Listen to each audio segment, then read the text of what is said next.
He moved to ESPN to be there for his family. I'll never fault somebody for doing that. So this is where Rotten Oxford, we are going to get into Pat McAfee. And I'm just going to do this. I don't think Pat McAfee is going to copyright strike me for using this. As soon as he moves to ESPN, he totally will, because he won't do it, but the ESPN people will. I'm upset that the McAfee show is going to ESPN because they don't copyright strike crap. They're like, hey, it's the internet. Feel free to use it. It's all promotion for us. ESPN, oh my God, you use like 6 seconds of Stephen A saying something, you're going to get copyright strike on it. But I'm going to just use a few minutes that I cut out from his announcement, because this is what I had thought. Is I agree with you, Rotten Oxford, that yes, he needed to do something to take some of the pressure off of him. Pat McAfee, who has this show on YouTube, he's moving to ESPN. That's been announced. If any of you don't know Pat McAfee or haven't watched his show on YouTube or anything, he's kind of writing his own rules. He started a YouTube channel with a bunch of his buddies after experimenting with doing various different things. And he's become very, very, very, very successful. He was making $20 million a year with his FanDuel deal, whatever it was, but also, was a CEO of his company. He was an employer. He had employees. He had to handle all the expenses, the courting of advertisers, all of that. And he was having a child for the first time this year. So I think it just, and WWE commentary and his appearances on ESPN, he was doing like a lot. Even for a hyper guy like Pat McAfee, it was a lot. So I understand why he needed to change something. What I would say, Rotten Oxford, is that I thought the best thing for him, if I were being selfish and if I were making decisions for Pat McAfee without actually knowing what his considerations are, like, I think the best thing for him to do would have been to hire a CEO. He's at a point now where, yeah, hire yourself a CEO and kind of like Barstool did, create an actual business, and bring in some experts who know what they're doing. And then you've got a sales staff, and then you've got other people that are working on these sponsorships and everything. You streamline everything, you get some investors, you can take a lot off your plate and focus on the creative side. That's where I think sometimes, man, when people run 1,000 miles per hour for years on end, sometimes you just want it to end and you want to hit the easy button. I think ultimately that's probably why he went to a network, because he was talking to 4 different networks, I think he said. But I don't want to get too much into it without letting him hearing his side. Suffice it to say, he swayed me in that there are some very real and good reasons that he went to ESPN specifically. Ain't changing a damn thing. That was okay. First of all, I believe he believes that right now, but he contradicts himself. Contradicts himself very quickly, and he's going to have to change some things. I believe that he believes he won't have to change a damn thing. He'll have to change some things. Literally the starter for every conversation with everybody this up to something season. Dead middle, probably, of up to something season right now. And I must say, it was a wild up to something season this year. Everything's moving and escalating quickly, and the only reason it happens is because you people watch. It ended with 4 significant offers from 4 great platforms/networks that were all represented by fantastic human beings. It was truly an honor getting to talk and meet with everybody from everywhere. I appreciate you all. I think I relayed that message enough for you to understand that all. A lot of massive news coming out of this particular operation, and it's the biggest. This is big.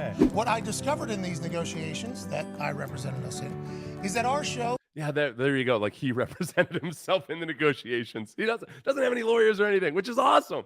It's awesome. Except now you're losing it all. He's going with the suits. Is what a lot of these suit folk are now viewing as the future of daily sports talk. I think that's a really cool thing. A few years back, none of these networks would even give me a meeting. Now, we're the tip of the spear of what sports media needs to be in its next chapter. Okay, that great. Oh, son of a bitch. Okay, so what he was saying there about ESPN kind of moving towards what they're doing, that's like, it's a smart move by ESPN in that they're actually buying a lot of YouTube viewers. They're going to keep it on their YouTube channel. I would say I can tell just like with I've read a lot about YouTube, and I believe like one of the reasons I started this channel was that, yes, this is the direction things are going. It doesn't mean that a lot of the other avenues aren't going to still be there. It's just that this is untapped right now, like in an extreme fashion. like people in the industry, and I think maybe ESPN is catching on to it, have no idea what they're missing out on the sports talk side of YouTube, because YouTube forever has been more focused on creative types and educational and everything. So McAfee really showed what could be done. So ESPN is looking at McAfee, and he's got however many million subscribers, and if they're all coming over to their ESPN station, like, or channel, like, he pays for himself immediately. And not to mention the on-air content and whatever their deal is with all of that. So that part of it's big. But Pat gets something from it too that I think on the traditional side of things is still like, it's never like, hey, it's never all about like, well, yep, the cable networks are going to be dead and it's going to all be on YouTube. There's still room for both, and Pat's like playing this brilliantly. Let's see if we can find out where I took us away from. Offers from 4 great platforms/networks that were all represented. Hey. And it's the biggest. This is big. Hey. What I discovered in these negotiations that I represented us in is that our show is what a lot of these suit folk are now viewing as the future of daily sports talk. I think that's a really cool thing. A few years back, none of these networks would even give me a meeting. Now, that part of too, I did. He had meetings with network people. I think they probably didn't want to buy exactly what he was selling, but like, Pat does a really good job of selling the underdog story part of it. Where for a guy that like did come out of the NFL and had that platform, he did do it the different way and unique way. I give him full credit for that. But this is part of his marketing brilliance, is I think in his experience with WWE and just really hardcore selling the underdog part of it. He does a good job of it. Now we're the tip of the spear of what sports media needs to be in its next chapter.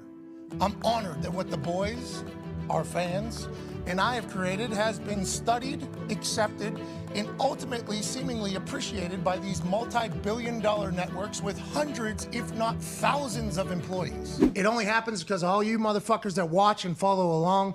With that being said, the rumors were accurate, but they didn't tell the entire tale. Beginning this... Okay, so before we get into this is the part where I would draw a comparison to when awesome companies go public.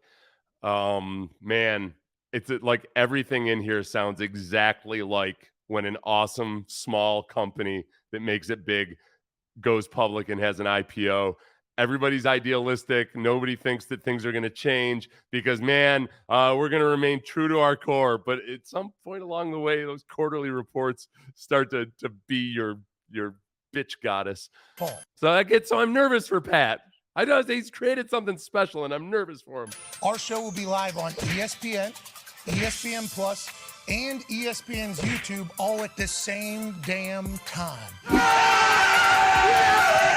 It'll be Get Up, First Take, then our program on ESPN and ESPN Plus, and our show will be live on ESPN's YouTube as well. I wouldn't agree to a deal if we couldn't continue to hang out every day with the YouTube community. This show will always remain free to people. Just know that this YouTube thing here, this will always exist. It was actually a sticking point in some conversations with some networks.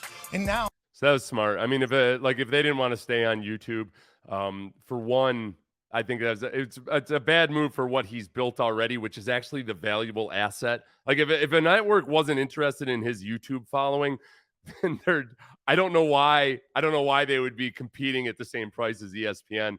And I can't tell you enough, 75% of these suits are actual idiots, like actual morons. And when it comes to like understanding and adjusting to which way things are going, it's incredible how many of them just flat out don't get it, and why they move so stodgily in some ways. So that part of it alone, like if some of the networks weren't understanding that part of it, that even if they offered more money, I think McAfee's got to go with people that understand the direction of things and can work with him in a similar mindset.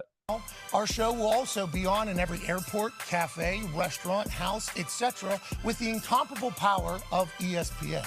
That part too. Okay, so and that's where what I'm talking about. This is a symbiotic relationship. There's new online media, which is going to grow extremely fast now, especially that the NFL is involved with YouTube. The Sunday Ticket's going to be through YouTube this year, and but the fact that now, so they get access to that, ESPN does, but you still see ESPN. A lot of people, the only time they watch ESPN anymore is when they're in a public place, when they're at the airport, when they're at the gym, wherever it might be. That's generally how I do it. It's just kind of not part of my day to sit down and watch Sports Center or inside the ESPN NFL Insiders, whatever it's called. It pops up on my screen, or I see it when I'm out and about. So that's a lot of FaceTime for these guys in those public areas, to where you get old school famous. There's internet famous, and then there's old school famous. If you can combine both of those things, you're super, super famous. Out of respect for that, we have decided that we won't be saying fuck nearly as much, but every other word is good to go. Shout out Michael Jordan in The Last Dance. That's the part where, okay, 2.5 minutes after he said that he's not going to change a damn thing, they're going to censor themselves on because the FCC, but still, there's reasons, obviously, but they will be changing some things pretty quickly. Success. He said fuck all the time. We won't be doing that because it's middle of the day, but everything else will be good. This guy's a loose cannon. Yeah. This part's important, though, for folks who were speaking out of pocket and rather disrespectful last week. Relax. We will still have full creative control of the program. I will never ever sacrifice this show for anything. Why would ESPN want to license our show and then change it entirely? That would make no sense. Why would I want to go to a place and have to change the program entirely? That makes no sense. We're too dumb to change. Jimmy Pitaro and I have had incredible conversations about what ESPN can look like tomorrow, and how it doesn't have to be what it looked like yesterday or even today. The program will never lose its soul. The toxic table is still gonna be. AJ Hawk ain't going anywhere. Aaron Rodgers Tuesday. And my intention was to play for the New York Jets. In the trench. And that answers a few of your questions about Aaron Rodgers. They plan on having Aaron Rodgers on Tuesdays with his pal Pat McAfee. I honestly, I feel like he's being a little naive if he thinks that nothing's going to change, or that the Disney Corporation and ESPN, owned by the Disney Corporation, with their legions of dudes in suits and lawyers, at some point isn't going to step in and change some things. I don't think he's lying at all. I think he's being a little bit naive. Like it will change, or maybe they'll try to change and he'll end up backing out of the deal, which would be fine, which would be another reason that he'd want to keep his YouTube presence, because those people can very easily just switch back over from the ESPN channel on YouTube over to their old Pat McAfee subscription and be just fine. Everything DB, Coach P's Keys. Our show is still our show, just with a bit more reach and access due to partnering with the worldwide leader. In closing, we are insanely honored that Paisano, Jimmy Pitaro, brand new president of content, Burke Magnus, and Bob Father, shout out Bob Iger, are blessing us with this opportunity to be a part of the next chapter of the ESPN family. We do not take that lightly. We're going to work our asses off to make sure this is a success, not only because of those fine gentlemen's faith in us, but also so that other shows, just like ours, can see these same types of opportunities in the future. ESPN will still have its debates and super serious and riveting analysis. that part, I feel like he took a shot at ESPN there. I know, maybe that's just my filter. Let's read that a little. When he talks about the super serious analysis, tell me if this is a shot at ESPN or not. Faith in us, but also so that other shows, just like ours, can see these same types of opportunities in the future. ESPN will still have its debates and super serious and riveting analysis. Who was on crack? But all parties involved agree that the time has come for a bunch of sports stooges in a Thunderdome in Indiana. If I'm a suit, I'm getting rid of some of the yelling. Sprinkle in some fun and some celebration of sport as well. I'm back in this saddle tomorrow. I can't wait to see you all. I will answer any more questions that potentially come in the next 24 hours. Let's continue to do some historic shit together this fall. Let's change the game forever. Cheers and thank you all. I am eternally grateful. Yeah, so like I said, I hope it works out for him. I do think that there'll probably be, maybe I'm being a little too skeptical and cynical when I say that there will definitely be some kinds of changes. Like, okay, the use of the F word. Like, yeah, there's no way around that. That's FCC, and he's not going to do it. But it does change the show, right? Like, I think it's probably overblown in some people's minds, but it just, I mean, there've been all kinds of psychological studies done on this, kind of basically what happens to the way your brain is working when you swear versus when you don't swear, and all of that. So it does, even if you want to believe, we all want to believe we're more civilized than we are, but there is a part of it that, like, we go into a different mode of thinking when we start using cuss words, and it changes the tone and tenor of a show immediately. That doesn't mean that it ruins the show or anything. It's just going to be a little bit different. And at some point, like, we know how ESPN is, they lean into the social issues, I think, at various times. And B, they also will lean into the censoring, and or they'll get pretty sensitive about what their hosts say and don't say, when it comes to various topics. So, like, some people are cool and love that. Some people despise that, but that's just the way ESPN operates. That's a lot different than how the Pat McAfee show operates. So I do wonder, when some of the more sensitive stuff comes up, if McAfee will feel like he has free reign to have people on to say whatever they want. You know, if Aaron Rodgers wants to say whatever he feels about vaccines or immunizations or anything like that, I don't know. I don't know if that would have gone. I don't know if that all would have gone the same way if it was an ESPN entity. So I also know that McAfee isn't just gonna, like, bow down to whatever they tell him to do. So it'll be interesting. Let me read some of these McAfee deals. Let's see. Can they keep working with Rap Sheet? Might have to get him replaced with Schefter. Yeah, they won't be able to keep working with Ian Rappaport, because he's the main competitor to Schefter. If you're McAfee, do you feel any kind of a personal allegiance to Ian Rappaport? I guess you can't. That's part of selling out to ESPN. Ooh, Rappaport. I wonder how much they're paying Rappaport. If the Seth Payne show, with my 0 employees and my artificial intelligence that I have yet to, I was going to start experimenting with having AI, or like write some stuff like news reports and just see if I could actually read the news. I tried to do it like 10 times, and I couldn't keep a straight face. There's no way. I can't be that disingenuous. I'm up at this level of disingenuity, and that's it for me. No more disingenuousness. So anything I read from a script or something, it can't come from AI, or I'll feel like a complete and total fraud. Like, I might be a complete and total fraud, but I don't feel like a complete and total fraud. But Rap Sheet, back when Ian was young and up and coming, he was available for a lot less than I'm guessing he was making for his appearances on Pat McAfee show. Let's see. He will absolutely regret this decision. ESPN will ultimately want a Disney-fied version of what he is doing now. Yeah, I wonder. I think that ESPN is hoping Rodgers comes with this, but I doubt that he goes on their show now.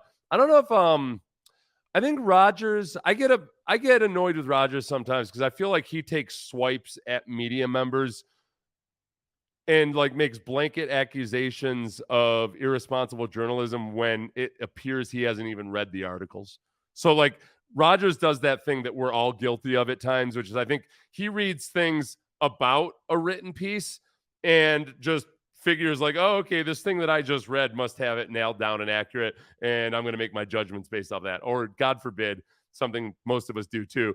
You read a headline and you're like, oh yeah, I got the gist of it. And meanwhile, it's a misleading headline. So he's done that a couple times where he's criticized writers of pieces inaccurately. Like, the writers were actually accurate, or they didn't say what he was criticizing. But I don't think I think he's turned over a new leaf. He said that he looks forward to working with the New York media. He kind of said with a smirk on his face. But the fact that it's McAfee and the fact that it's AJ Hawk are probably the biggest factors that keeps him coming back. Rodgers knows he can go on and do an hour with McAfee and AJ Hawk, and he's not going to get grilled about, like, whatever controversial thing is going on, unless he wants to talk about that. And I think that's one of the biggest, most inviting things for Aaron Rodgers, regardless of what network it's on. It won't be him saying motherfucker in a public place. That's true. That's I guess if that's the soul of your show, that's the soul of your show. Why would ESPN bring me on to change me? as Pat McAfee asked, said the same reason big companies buy the little up and comers, then phase them out. Money and ratings, yeah, and buying market share. I mean, it's now Pat's learned a few things, over this past decade. So I think he knew he had to have his head on a swivel with a lot of this. But I do think there is something to be said that there are times when, especially in media, they'll buy up websites basically because they just want to get those subscribers onto their platform. That number of eyeballs, if there's a blog or if there's a particular blogger or what have you, it gets that many eyeballs to their website, to their YouTube channel, to whatever it might be. And yeah, over time they figure, all right, if we retain 50% of this guy's followers, then we can make this deal work. Like the lifetime value of those people that we add into our subscriber and viewer base is worth it. And I mean, that's the most cynical version of what can happen. I think with McAfee, they genuinely respect the content and they want to incorporate it. But if push comes to shove, or if a different CEO comes in, if a different director of sports programming comes in, like those key people might have different ideas about it. And then you're SOL because I don't know if he's going to be an employee of Disney. When you work for ESPN, you have to fill out like a Disney. It's kind of cool because I did a color commentary for a game once a long time ago, and I had to fill out like a Disney worker application. It's like me being the same as the retired boat operator who's semi-retired and working in Okeechobee, wherever they are. Where is it? Kissimmee.